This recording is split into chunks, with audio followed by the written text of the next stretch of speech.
Hello! So this video is kind of like my mini beginner's guide to crocheting. So first what you need to do is pick your hook. The smaller the hook you use, the smaller the chains will be. For this demonstration, I'm going to be using my 5mm hook. So just take whatever yarn you'd like to use, and then we're going to be creating a slip knot. So to slip knot, all you do is twist the yarn into a circle. And then once you have that, you're going to be reaching through and grabbing the beginning part of the yarn and pulling it tightly. And this is how you make a slip knot. So then to get started, we are going to first wrap the yarn around your pinky, over your ring finger, under your middle finger, over your pointer finger. And this is just how I like to hold my thread so it doesn't get tangled. And I've just found this is the easiest way, at least for me, to hold my thread. So then to start chaining, you just wrap the hook around the yarn and pull it through.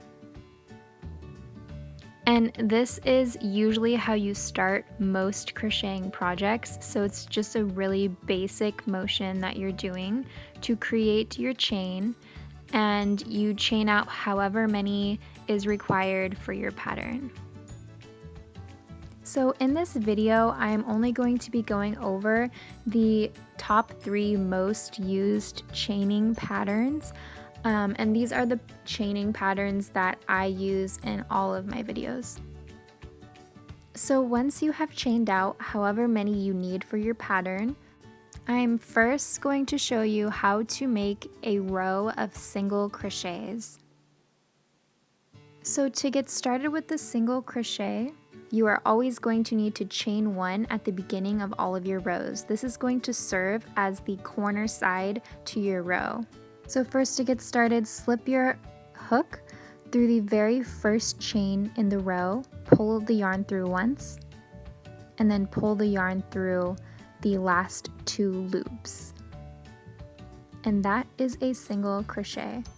So I'm just going to do it again. You put your hook through the very next chain,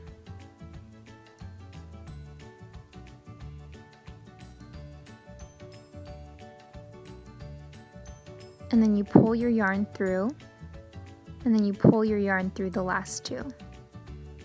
So this is probably the most basic of the crocheting chaining patterns, and I'm just gonna go back through the row and place a single crochet in every chain.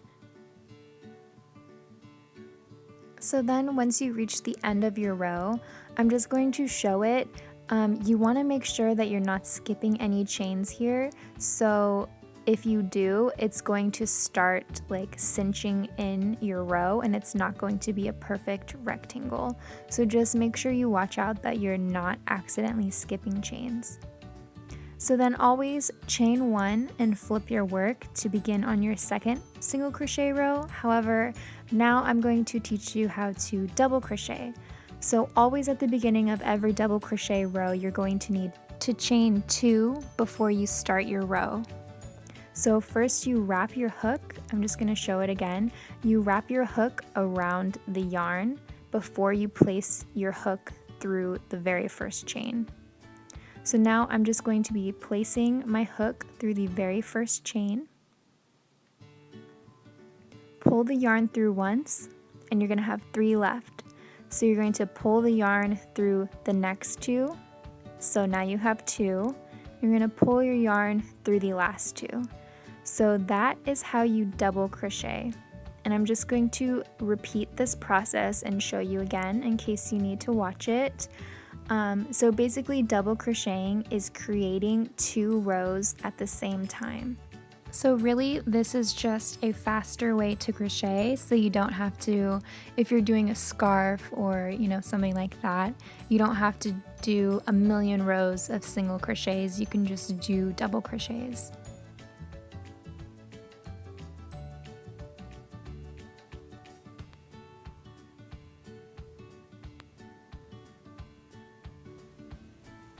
Okay, so I went ahead and just did the row, and again I'm going to show you the last piece of the row, you want to make sure you're not skipping any chains.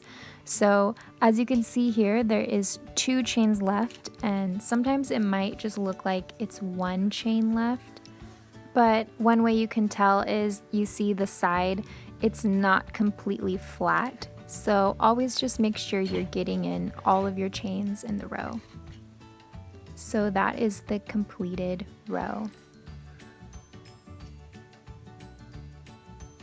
So next I'm just going to chain 1, flip over, and now I'm going to show you how to do a basic slip stitch.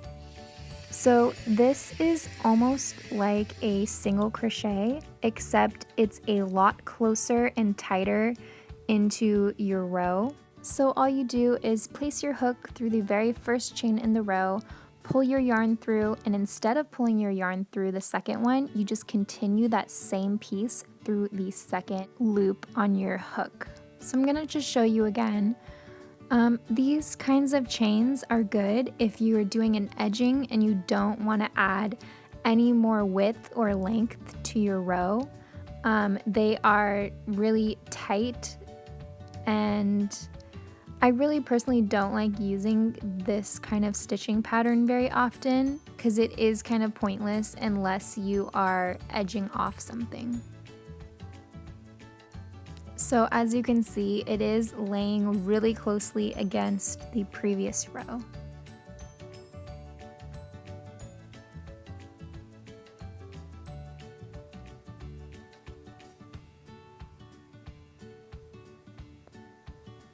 So again, as you can see, I'm at the end of my row and I want to make sure I'm not skipping any chains. So it's good to always pull it apart, and you can see that that loop is actually the end of the row. So just make sure again that you're not skipping.